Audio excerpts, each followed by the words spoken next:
그럼 지금부터 이번 심포지엄에서 특별하게 준비한 순서인데요. 한미 소장학자 간의 전문가 대담을 준비했습니다. 먼저 김영준 교수님 소개 올리겠습니다.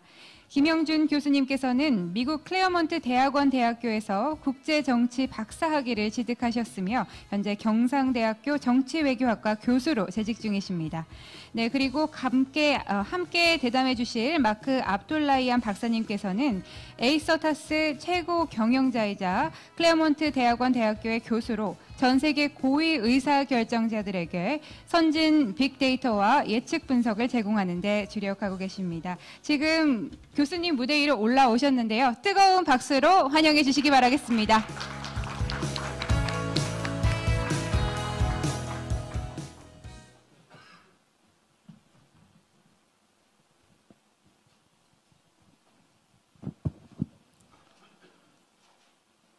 Thank you for that wonderful introduction, and 감사드립니다. 저는 경상대학교의 정치학 외교학과 교수 김영준이라고 합니다.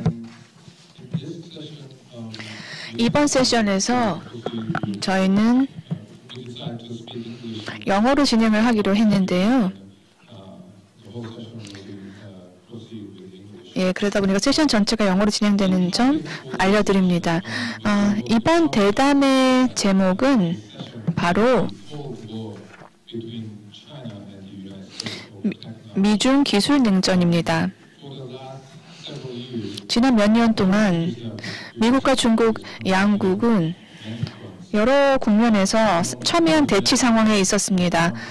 그런 여러 가지 대치 상황 가운데서도 첨단 기술이야말로 가장 치열한 전쟁이 또 경쟁이 이루어진 분야가 아닌가 합니다.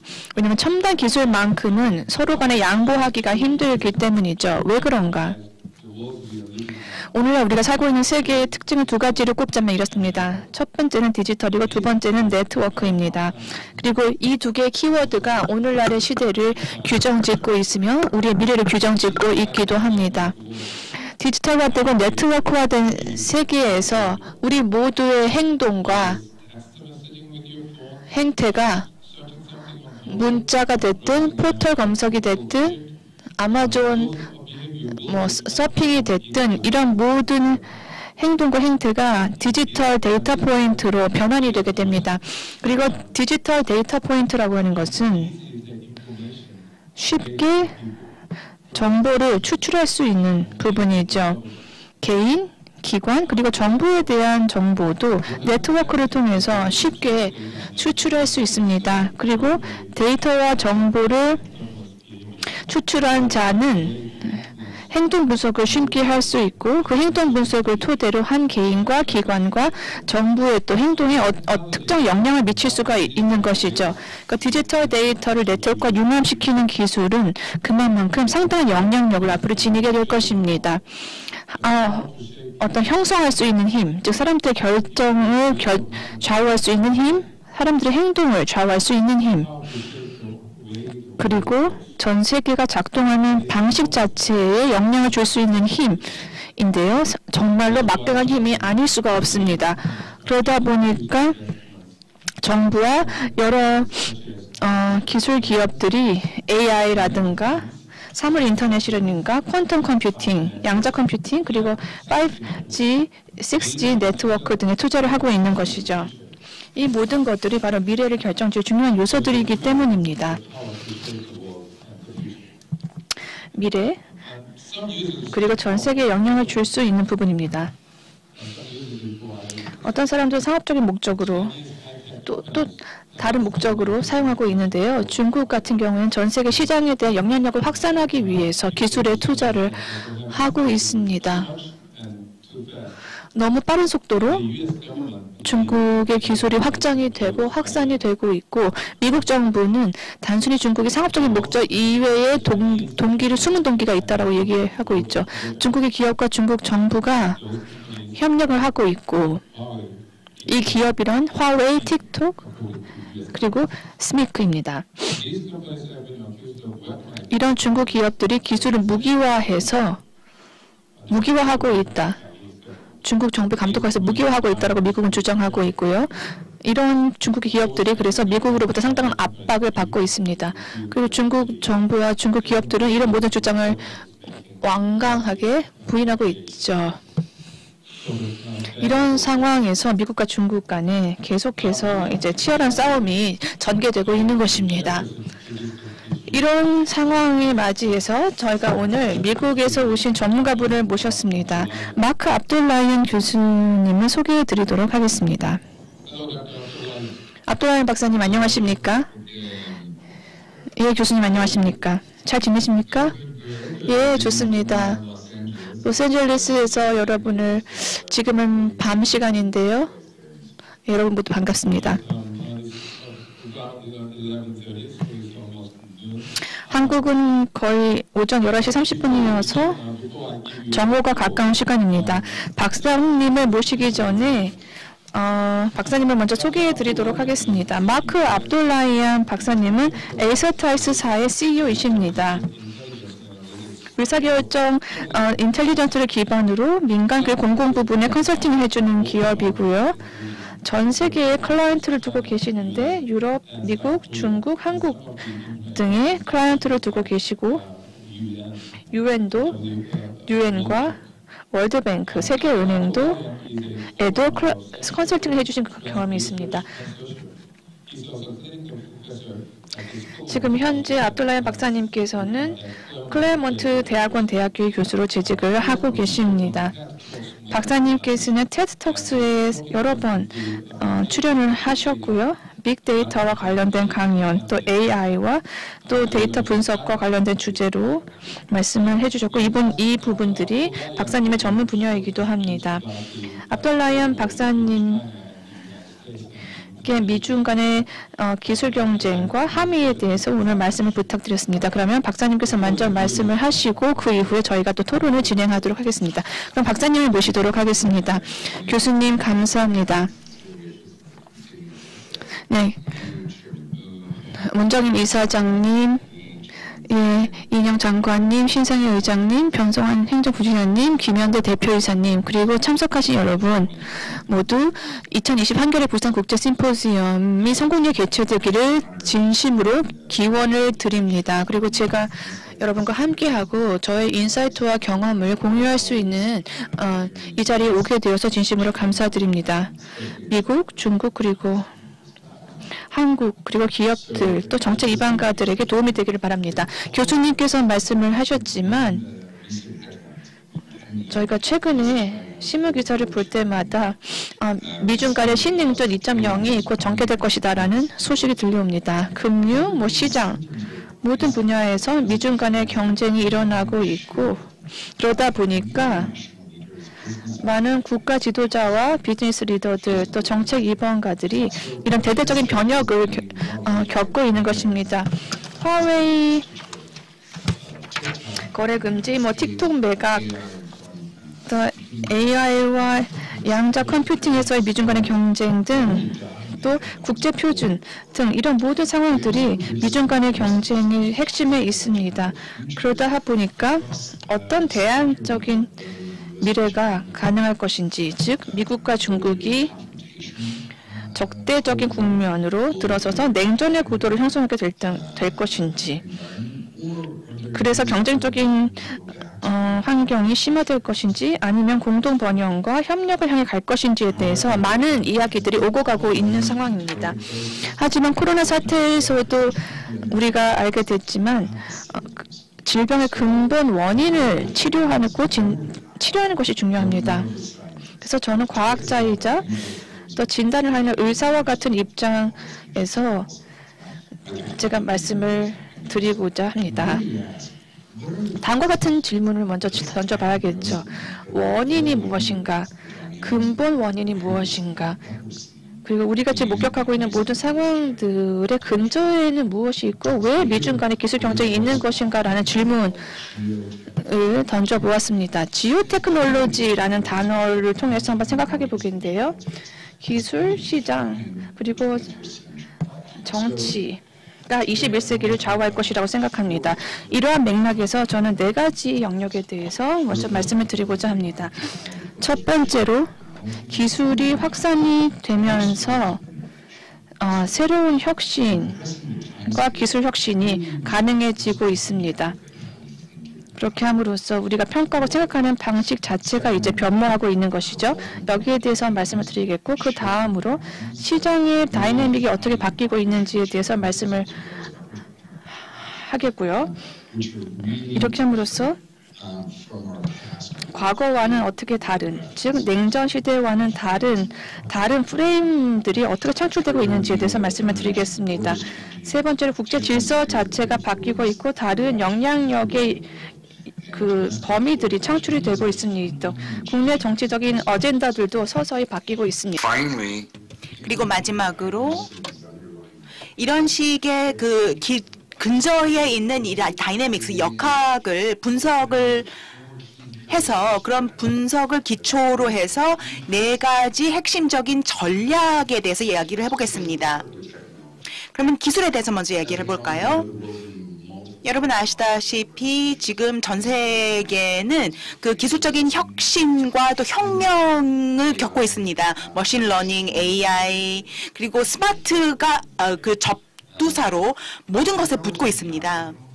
그러니까 기술이 문제가 아닙니다. 기술은 오히려 조력자입니다. 문제를 밝히고 그 문제를 해결하려는 그런 조력자 역할을 하고 있는 것이죠. 그래서 이것을 이제 핵심적으로 우리가 감안해야 될 것들이 있는데요. 고려해야 될 것이 있는데요. 첫 번째로는 우리의 스마트폰 안에는 그 60년대에 나사에 있었던 그런 컴퓨터 파워보다 훨씬 더 많은 컴퓨팅 파워가 있습니다. 전자 능력이요. 그리고 전 세계 인구의 60%가 인터넷에 접속이 되어 있고요. 그리고 스마트폰을 가지고 있는 사람들이 그중에 3분의 1입니다. 그러니까 뭐 문명에 있어서나 우리 일상생활에 있어서나 디지털 혁명은 이미 일상적인 것입니다. 그리고 또 기술의 또 다른 측면이 바로 IoT, 그 사물 인터넷입니다.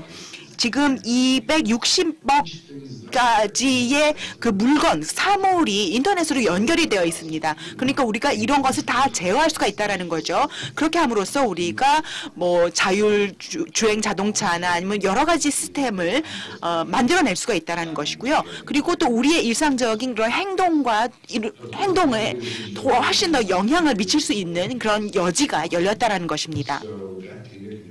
그래서 그러면서 이제 굉장히 많은 데이터가 발생을 하죠.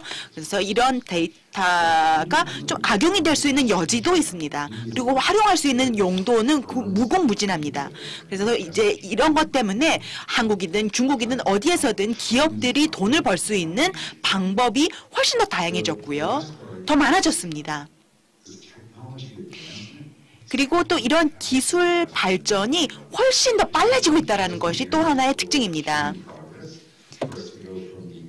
인류의 진보를 보면은요, 농경사회에서 이제 산업혁명을 하는 데에 8,000년이 걸렸습니다. 그런데 인터넷이 이제 상업화되는 데에는 몇 년밖에 걸리지 않았죠. 그리고 또 그 게놈을 시퀀싱을 하는 데에도 그 굉장히 생소한 그리고 혁신적인 혁명이었는데요. 그것이 이제 몇십 년 안에 됐고요.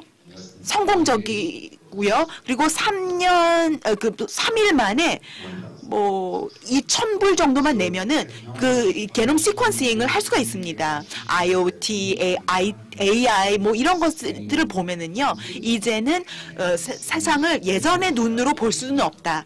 우리의 일상생활과 또 인생을 예전의 눈으로 볼 수 없다라는 것을 알 수 있습니다. 그러니까 티핑 포인트는 이미 지났습니다. 이런 티핑 포인트를 보면은요, 지금 그 시간이 많이 단축되고 있고요. 비용도 확 내려오고 있습니다. 그러면서 이제 그 마켓 다이내믹스도 계속해서 영향을 받고 있는 것입니다. 그래서 이런 것들이 지금 마켓 리더들이나 비즈니스 리더들에게 도전이 되고 있죠. 그럼 이런 환경 속에서, 이런 맥락 속에서 중미 간의 그 기술 신냉전이 벌어지고 있는 것입니다. 20세기에는 기초 연구를 통해 투자를 많이 했죠. 그래서 이제 기술 개발과 또 이런 것들이 일어났습니다. 그런데 이런 식으로 이제 그 퍼스트 무버의 그런 우위를 미국이 점했었죠. 그런데 지금은 그 기술 혁신과 또 기술 개발이 여러 곳에서 이루어지고 있고요. 그래서 립프로깅, 즉 기술적인 그 도약을 그 어느 나라에서든지 발생할 수 있다는 것이죠. 그래서 몇 년 전만 해도 미중 간의 그런 경쟁을 보면은요, 하이엔드 쪽에 있는 사람들 그리고 또 서플라이 체인에 있어서 그 많은 국가들이 아주 안정적으로 중국과의 그 관계를 맺고 무역을 했고요. 그래서 많은 사람들이 돈을 많이 벌었습니다.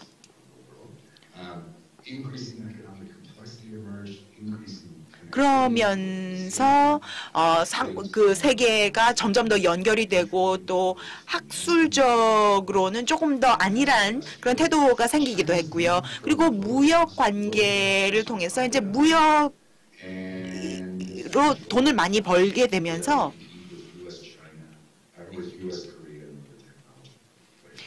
중국은 계속해서 분발을 하면서 이제는 거의 뭐 한국이든 아니면 미국의 기술적인 역량을 따라잡기 시작했습니다. 그다음에 최근에는 중국에서는 그 응용 연구도 박차를 가하고 있다라는 거죠.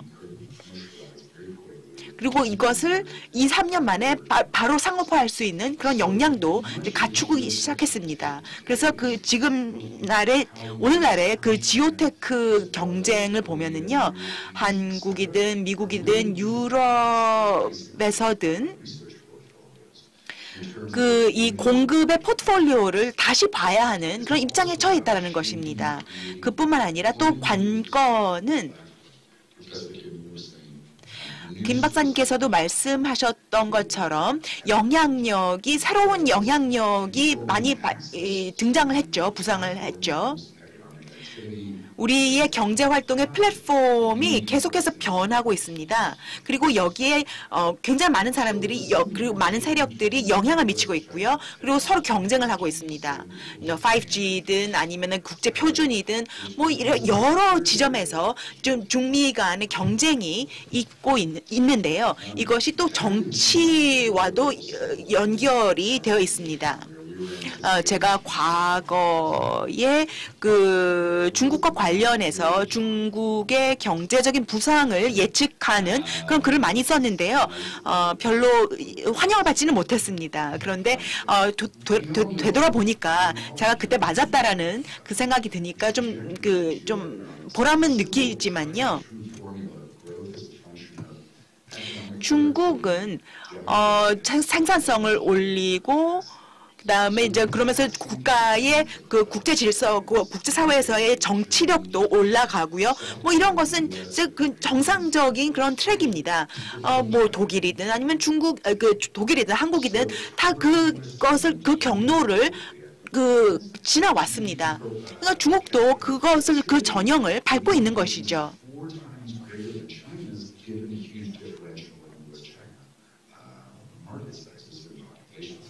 거기다가 지금 시장의 크기, 규모도 어마어마합니다. 그렇기 때문에 미국이 정말 경쟁에서 우위를 계속 유지하려면은 4배는 더 노력을 해야 된다는 거죠. 중국의 시장 규모가 워낙 크다 보니까요. 그래서 한 걸음 물러서서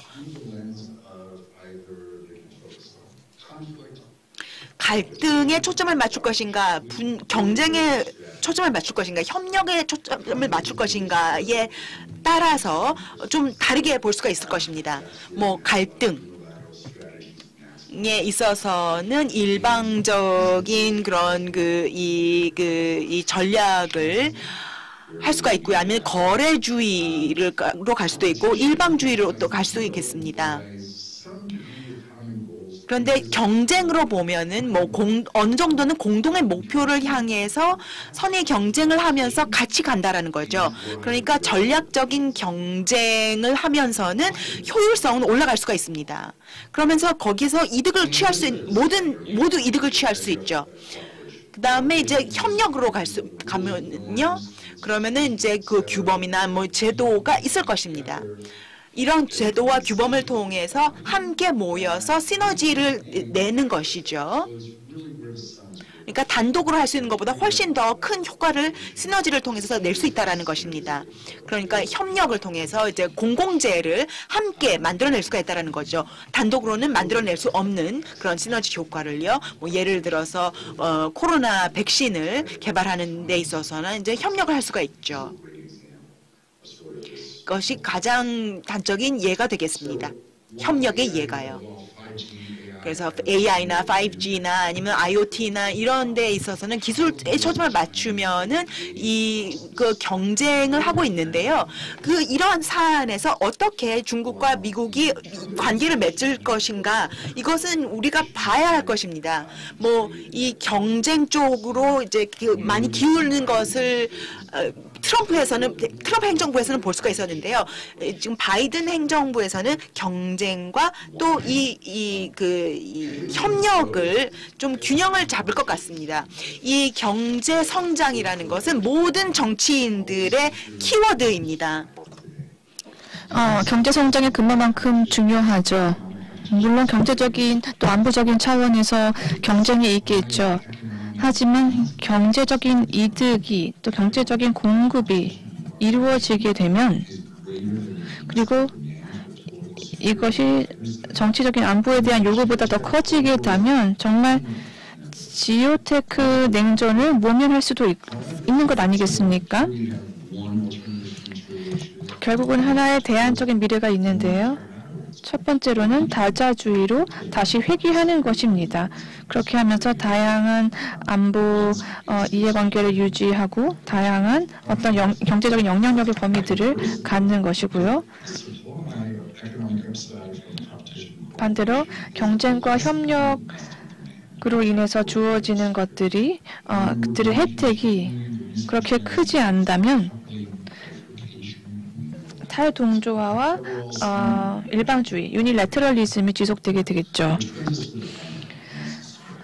결국은 전략에 대해서 마지막으로 이 모든 것을 토대로 생각해 볼 필요가 있겠습니다. 그렇다면 이 모든 상황에서 우리가 할 일은 무엇일까요? 전 세계의 모든 정책 입안가들과 비즈니스 리더들이 이제 분투를 하고 있는데요. 한편으로는 미국은 우리의 동맹국이고 또 다른 한편으로 중국은 교역국인 거죠. 한국의 입장도 그랬죠. 최대 교역국이 중국이고 수출입이 비중이 거의 25%를 연간 차지하고 있죠. 그런데 미국과의 수출입은 15% 정도에 머무르고 있죠. 한국의 입장에서 제가 지금 말씀을 드리는 겁니다. 이런 상황에서 많은 전문가들이 일단 좀 관망하고 지켜보자라고 하고 있습니다. 또 해지 전략을 구사할지, 뭐 관여를 할지 어떻게 할지에 대해서 조금 더 이제 두고 보자는 거죠. 또 다른 전문가들은 심지어 균형자 역할을 미중 간의 제3국이 하는 것 자체가 불가능하다고도 말을 합니다. 그런데 사실 저는 그렇지 않다고 생각합니다. 미중 경쟁이 21세기에 어떤 경로를 향해 가든지 간에 그것은 전 세계 지역적 그리고 기술 혁신과 어떤 기업들의 모든 결정, 우리 모두에 달려 있다고 저는 생각합니다. 그러면은 마치 결정주의론자처럼 무조건 나쁜 결과가 예고되어 있다라고 진단을 하는 것은 옳지 않다고 생각합니다. 이런 모든 상황에서 제가 단연간 박사로서 또 과학자로서 제가 연구를 해왔는데요. 어떻게 하면 적응 전략을 잘 적용해서 이것을 또 정보와 분석, 데이터 분석에 기반을 둘 수 있을까? 어떻게 하면 이것을 토대로 각 국가의 정책을 수립할 수 있을까를 제가 연구를 해왔습니다. 그러므로 어떻게 그 지오 테크놀로지 경쟁을 이해할 수 있을까와 관련해서 4가지를 말씀드릴 수 있겠습니다. 즉 방어적인 전략을 생각해야 합니다. 여러 가지 주요 경제 부문과 기업들이 장기, 단기 그 투자 대비 수익을 거둘 수 있게 될 것이고 그렇게 함으로써 기술 생태계의 가치가 창출될 것이고요. 여러 가지 우발 상황에 대해서 대응하는 전략도 가능합니다. 다자주의라든지 계속되는 시장의 탈동조화라든지요. 그러므로 이런 미래가 현실화가 됐을 때 우리가 그만큼 대비가 되어 있어야겠죠. 세 번째로 가장 이상적이지는 않지만요. 해지 전략을 이제 마련할 수도 있겠습니다. 금융시장이든 국가 정책이든 해지 전략이라고 하는 것이 리스크를 줄이는 데 효과가 있기 때문입니다. 마지막으로 장기적인 전략 하에서 투자를 하는 것이 되겠습니다. 기본 R&D 포트폴리오를 기술에 대해서 유지를 하면서 기준 표준을 정립을 하는 것이죠. 지금 현재 5G 스펙트럼에 대해서 미중 간의 논의가 되고 있죠. 네, 미국과 중국이 서로 이견이 있을 텐데요. 어쨌든 기업과 정책 기반가 모두가 훨씬 더 민첩해져야 됩니다. 신속하게 기회를 포착해야 됩니다. 경쟁자와의 한 발 더 앞서 나가야 하는 것이죠. 모든 내러티브와 모든 이해관계에서 한 걸음 더 나아가서 정치학으로서 경제학으로서 지역 테크놀로기적인 입장에서 살펴볼 수 있도록 생각합니다. 제 박사가 아니고 학자가 아닌 하나의 전략가로서 또 말씀을 드려볼 수 있겠는데요. 우리 모두가 훨씬 더 전향적으로 적극적으로 임해야 된다고 생각합니다. 새로운 신흥 노멀에 대해서 기회를 포착해야 됩니다. 예, 현상 유지의 마이너스에 집중하지 말아야 됩니다. 그리고 똑같은 렌즈와 틀을 유지한 채로 과거의 냉전 구도를 토대로 사고를 하면은 도움이 되지 않습니다. 또 미래가 무조건 미중 간의 냉전 구도에 된다는 보장은 없습니다. 하지만 미중 간의 경쟁과 협력의 구도들이 계속 전개되겠죠. 시장에 따라서 산업에 따라서 국가에 따라서 개인에 따라서 또 달라지겠죠. 어쨌든 궁극적으로는 우리 모두가 우리가 원하는 미래를 형성하는 준체이자 또 그렇게 해야 되는 책임이 우리에게 있다고도 말씀을 드릴 수가 있습니다. 여러분 모두 감사합니다. 훌륭한 말씀 진심으로 감사합니다. 박사님. 굉장히 다양한 사안들에 대해서 말씀을 해주셨는데요. 그 모든 이슈에 대해서 좀 더 상세히 들어가기에 앞서서 이 자리에 계신 청중께 박사님을 좀 소개를 더 해드리고자 합니다. 그 몸담고 계신 부문의 거의 최고 전문가이신데요. 그 분야에 대해서 낯선 분들이 계시기 때문에 좀 더 구체적으로 아서타스 회사와 또 박사님 하시는 일에 대해서 좀 더 자세한 설명 부탁드려도 될까요? 감사합니다. 잘 알겠습니다.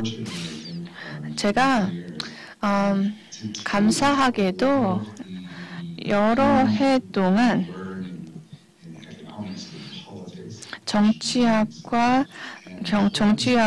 공학을 결합시켜서 제품과 도구와 솔루션을 개발하는 일을 해왔습니다. 그래서 전략을 AI와 분석과 결합을 시키는 일을 또 많이 해왔습니다. 그리고 의사결정 인텔리전스라고 하는 것을 저희 회사가 하고 있습니다. 디시전 인텔리전스라고 하죠. 디시전 인텔리전스라고 하는 것은 전략을 증거와 AI와 데이터와 결합을 시키는 것입니다. 이렇게 함으로써 민간 부문, 공공 부문에서 저희가 많은 컨설팅을 해 주었고요. 분석학과 AI와 데이터가 저희 모든 활동의 근간이 된 거죠. 미국 정부 또 전 세계 여러 정부 또 한국도 저희의 클라이언트였고요. 기술을 통해서 어떻게 정치적인 불확실성을 예측하고 비즈니스 결과를 예측할 수 있을지를 적용을 해보는 겁니다. 다양한 플랫폼들이 존재를 하고요. 미국 군과 미국 외교 측 등등도 이제 저희들의 서비스를 받았습니다. 올해 4월 같은 경우에 코로나로 인해서 저희가 또 무료 공공 서비스를 제공을 했습니다. 하나의 온라인 플랫폼을 저희가 개설을 한 것인데요. 그렇게 함으로써 미국의 정치, 사회적, 경제적인 반응을 저희가 또 대중에게 알리는 일도 하였습니다. 그렇게 함으로써 지금 어떻게 코로나 사태가 어떻게 돌아가고 있는지를 알려드린 것이죠. 또 AI, 조기 경보, 빅데이터 이런 다양한 툴들도 더불어서 활용을 하고 있습니다. 네, 그래서 제가 하는 일에 대해서 조금 더 자세히 설명을 시도를 하였습니다. 감사합니다. 지금 아까 발언에서 하신 말씀 중에 몇 가지에 대해서 좀 더 깊이 들여다보도록 하겠습니다. 지금 미국 상황과 관련해서요. 미국의 국내 정치의 변화와 지속성과 관련해서 질문을 드리겠습니다. 지난주에 미국 대선이 있었고요. 기술적으로는 아직 끝난 대선은 아니지요. 한 측에서는 불복을 하고 있기 때문입니다. 불복에도 여러 이유가 있죠. 이런 상황에서 미국 대선과 미국 정치에 대해서 질문을 드리고 싶습니다. 박사님께서 미국 국민이시기 때문에 미국 정치에 대해서 충분히 말씀을 해주실 수 있을 것으로 봅니다. 올해의 선거는 지금까지 가장 논란이 많은 선거가 아닌가 싶습니다. 사실 선거가 개시되기 전부터도 많은 논란이 있었죠. 며칠 전에 조 바이든이 연설을 했는데 연설에서 이런 말을 했습니다. 국민을 치유하고 통합시키겠다라고요. 결국 미국이 지금 상당히 미국 역사상과 어느 때보다도 분열이 되어 있는 것이 아닌가 생각합니다. 그래서 미국 국내 정치의 지평을 보면 우려를 많이 자아내고 있죠. 그리고 이런 상황이 새로운 행정부의 그 자세나 아니면 정책에 많은 영향을 미칠 것 같습니다. 이것에 대해서 어떻게 생각하시는지요? 김 박사님께서 모두 발언에서 처음에 말씀을 하셨죠. 그 과거에 비해서 이번 선거에 굉장히 많은 영향을 준 것이 바로 지오테크라는 것이죠.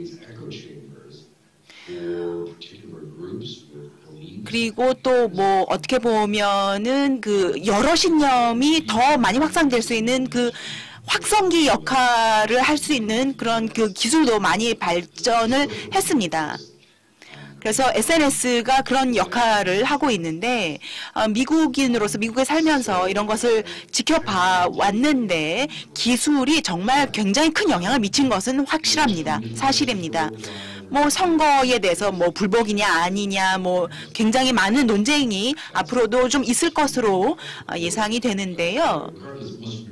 그것과 상관없이 결국은 이양이 될 것으로 대부분의 미국인들이 기대를 하고 또 예상을 하고 있습니다. 그런데 그 일주일 동안 파란색과 빨간색으로 점철되어 있는 미국 지도를 봐왔죠. 그런데 아주 자세히 들여다보면요. 카운티 단위로 내려가면은요.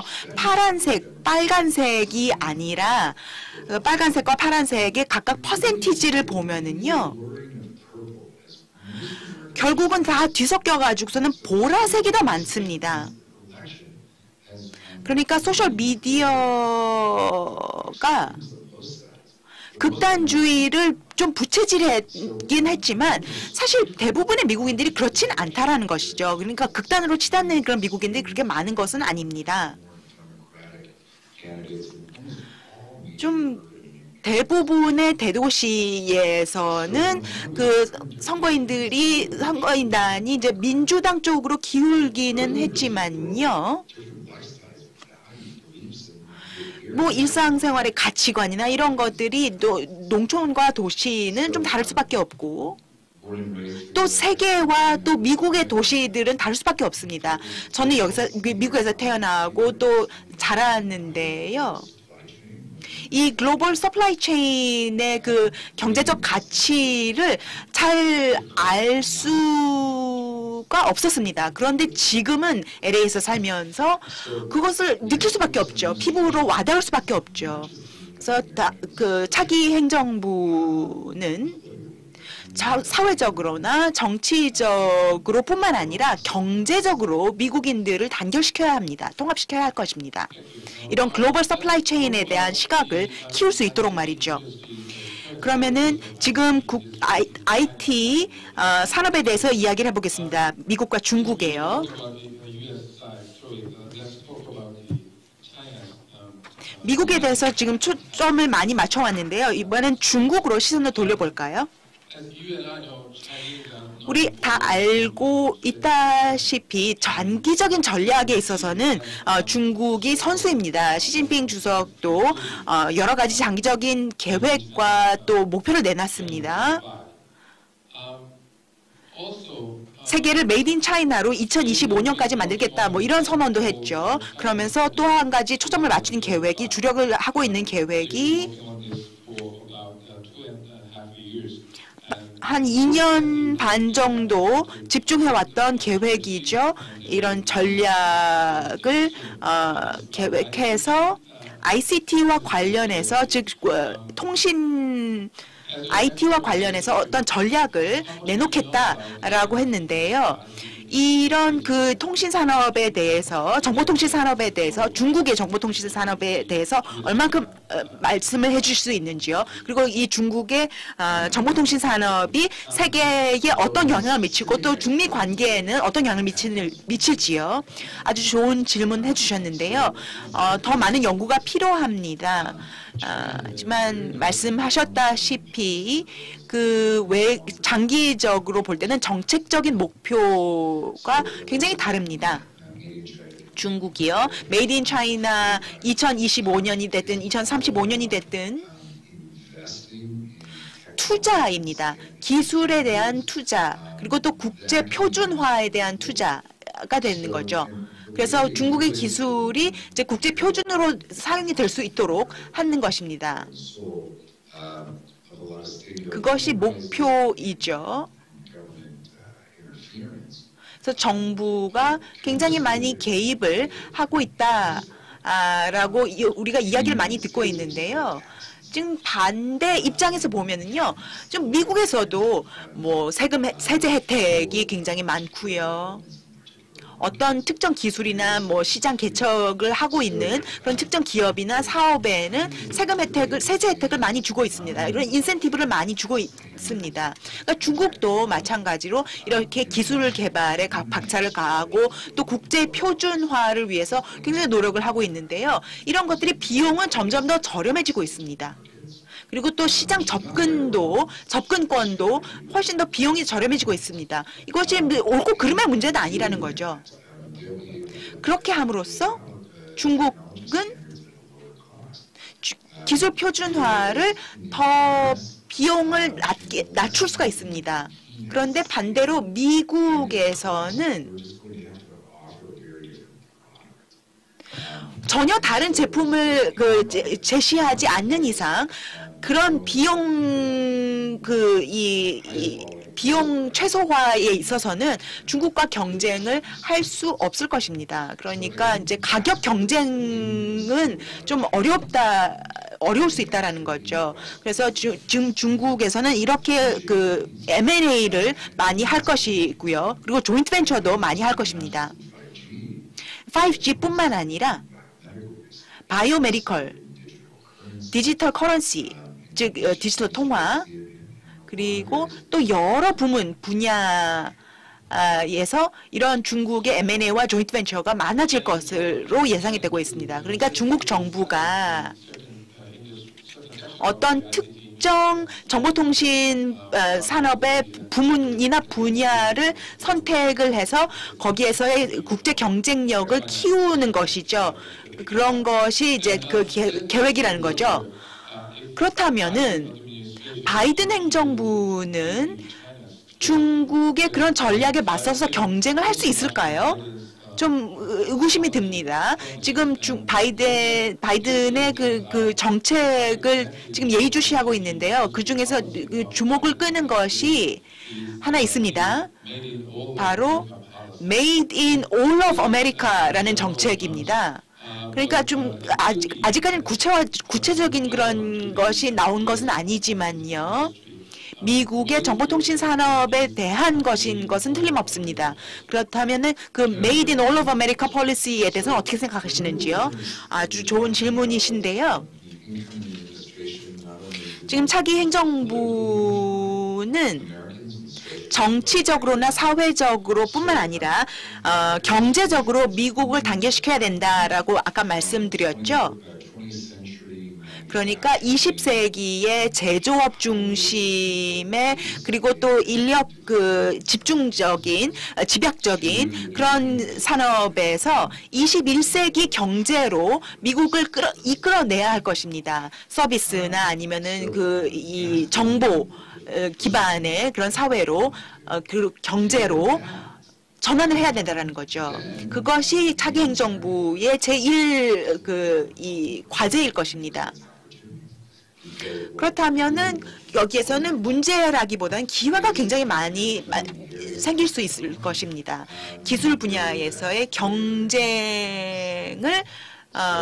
장려하게 됐죠. 경제적으로 말이 되는 그런 합리적인 그런 경쟁을 계속해서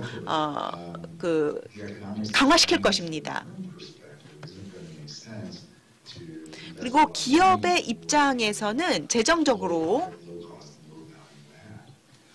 부가가치나 아니면은 생산력이 낮은, 그러니까 서플라이 체인에 있어서 좀 로엔드에 투자하는 것은 말이 안 될 것입니다. 비합리적일 것입니다. 하지만 결국은 차기 미국 정부 그리고 미국의 ICT 부문에게 있어서도 굉장히 중요한 부분이 될 것이라고 저는 예측을 하고 있습니다. ICT 업계의 전략과 관련해서요. 지난 4년 동안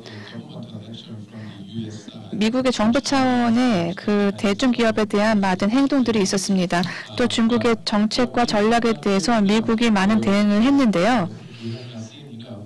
그럼에도 불구하고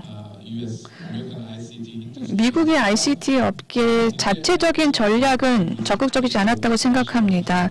그러면 지금 우리가 굉장히 과도기적인 시점에 있는데 미국 기업들이 어떻게 하면 더 경쟁력을 확보할 수 있을지에 대해서 좀 말씀을 부탁드립니다.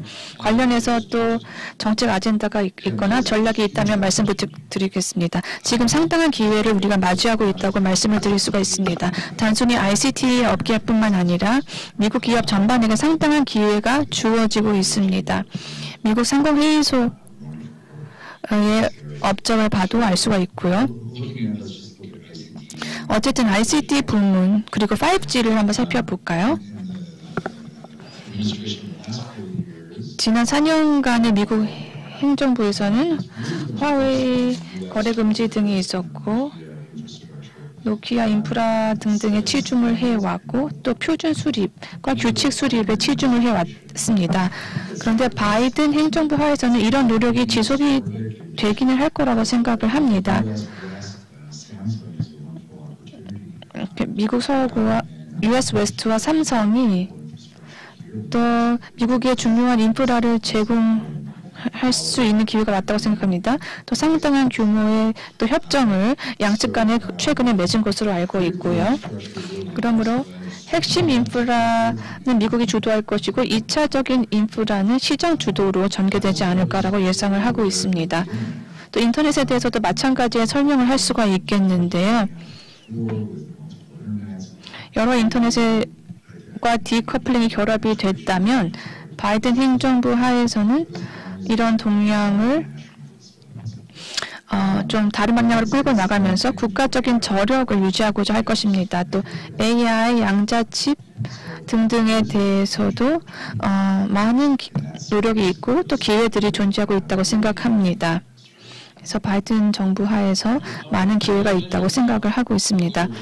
앞서 말씀하신 바와 같이 미중 간의 그 경쟁과 적대 관계가 삼성 같은 LG 같은 한국의 ICT 기업들에게 기회를 창출해주고 있다라는 얘기가 있고요. 또 다른 한편에서는 단기적으로는 기회처럼 보일 수 있을지 모르지만 미중 간의 갈등이 계속 지속이 된다면 궁극적으로는 전 세계 경제가 와해되고 기회의 창 자체가 닫힐 것이다라는 의견도 있습니다. 어떻게 생각하십니까? 박사님께서는요. 그리고 어떤 삼성, LG 같은 기업들이 어떤 종류의 기회를 이 전환기에 포착을 해야 할까요? 그래서 제가 전략의 4가지 요소에 대해서 앞서 말씀을 드렸습니다. 방어적인 전략, 또 디컴플릿, 다자주 회계에 대한 우발 계획 수립, 그리고 해지 전략. 이 3번째입니다. 어떻게 하면 투자에 대한 리스크를 하락시킬 수 있을까에 대한 것이 해지 전략이죠. 이와 관련해서 다자주의적인 풀링이 지금 이루어지고 있는 상황입니다. 삼성, SK, 또 그 밖에 다른 한국의 ICT 기업들에게는 특별한 기회가 있다고 생각합니다. 저가의 화웨이가 중국에 있고, 고가 그러니까 미국이 있고, 또 유럽이 있죠. 5G 네트워크와 인프라를 제공함에 있어서 지역 경쟁력 있는 가격을 모두가 모색하게 될 것입니다. 그런 상황에서 바로 이머징 마켓에서 M&A가 국경 간에 이루어져서 많은 발전을 할 수 있는 기회들이 열리고 있습니다. 그만큼 성장의 기회도 열리는 것이죠. 이런 상황에서 한국은 이미 훌륭한 글로벌 족적을 가지고 있습니다. 그 많은 소비자와 전자제품에서 우위를 한국은 이미 점하고 있습니다. 그리고 시장에 대한 접근권도 한국은 이미 확보하고 있습니다. 그러므로 시장에 대한 접근법을 적극적으로 이제는 한국이 활용해서 21세기 경제에 맞게 데이터, AI, ICT에 적극적으로 적용을 해야 할 것입니다. 단순히 거래와 제품 거래가 중요한 것이 아니고 플랫폼과 에코시스템, 즉 생태계가 이제는 중요해졌습니다. 그러므로 이런 측면에서의 기회는 미국, 아프리카, 아시아, 유럽, 라틴 아메리카에 모두 열려있는 기회들이라고 말씀을 드릴 수가 있겠습니다. 감사합니다. 이제는 이제 시간이 얼마 남지 않은 관계로 마무리 말씀 부탁을 드리도록 하겠습니다. 부산시 같은 경우는 이미 와보셨을지 모르겠습니다만 부산시 같은 경우에는 한국 경제에 굉장히 중요한 도시라고 말씀드릴 수가 있습니다. 부산 시민들을 위한 제언을 마지막으로 부탁을 드리겠습니다. 로스앤젤레스의 자매 도시일 뿐만 아니라 또 부산계의 맛도 너무 좋고요. 부산시 같은 경우에는 해양과 ICT 경쟁력을 동아시아 전반에서 계속 펼칠 수 있는 좋은 입지에 있다고 생각을 합니다. 그래서 다이내믹한 비즈니스를 계속해서 펼쳐나가고 또 문화와 예술 분야에서도 많은 기회를 지닌 것이 부산이라고 생각합니다. 집중된 투자를 하고 또 다각화를 다양한 경제 부분에 대해서 진행을 부산이 한다면 부산의 경제 변혁의 미래는 상당히 밝다고 말씀을 드리고 싶습니다. 해양 수송이 또 청정 수송과 관련 기술과 결합될 수 있을 것이고 또 문화적인 센터를 수립할 수 있을 것이고 다양한 심포지엄을 오늘과 같은 심포지엄의 훌륭한 개최지가 앞으로도 계속될 수 있을 것입니다. 오늘 시간 내주시고 경험과 식견을 공유해 주셔서 진심으로 감사드립니다. 이것으로 한미 소장학자 대담을 마무리하도록 하겠습니다. 미래에 다시 말씀을 나눌 기회가 있기를 바랍니다. 마지막으로 오늘의 심포지엄을 가능하게 해주신 이용인 소장님의 노고와 또 여러 직원분들의 노고에 진심으로 감사를 드리고요. 또 문정인 이사장님 특별히 감사 말씀드립니다. 네, 감사합니다. 시차에도 불구하고 자매의 도시, 부산의 자매의 도시에서 함께 연결해 주신 우리 압돌라이안 교수님께, 그리고 또 토론 잘 진행해 주신 김영준 교수님께도 뜨거운 박수 다시 한번 부탁드리겠습니다. 네, 감사합니다. 이것으로 오전 세션을 모두 마치고 오찬으로 넘어가도록 하겠습니다. 잠시 안내 말씀드리겠습니다. 지금 1층에서 전시가 진행이 되고 있는데요. 한겨레 통일문화재단은 시민과 참가자들의 평화의 목소리를 파형으로 사용해서 이를 디지털 프린트로 출력해 피스의 형태로 전시를 진행하고 있습니다. 그리고 2018년이었죠. 판문점 선언에서 문재인 대통령님과 김정은 국무위원장이 발언한 평화의 목소리를 파형으로 만들어서 조형물로, 조각으로 전시를 하고 있습니다. 지금 누리마루 1층에서 전시가 되고 있으니 1층으로 내려가셔서 확인을 하시고 참여해 주시면 감사하겠습니다. 관람을 마치신 뒤에는 누리마루 3층으로 올라오셔서 식권을 지참하시고 또 숙소인 조선호텔로 가시면 되겠습니다. 식권을 받지 못하신 분들은 로비의 등록 데스크에서 받으시면 되겠습니다. 그럼 저는 오후 세션에 뵙겠습니다. 감사합니다.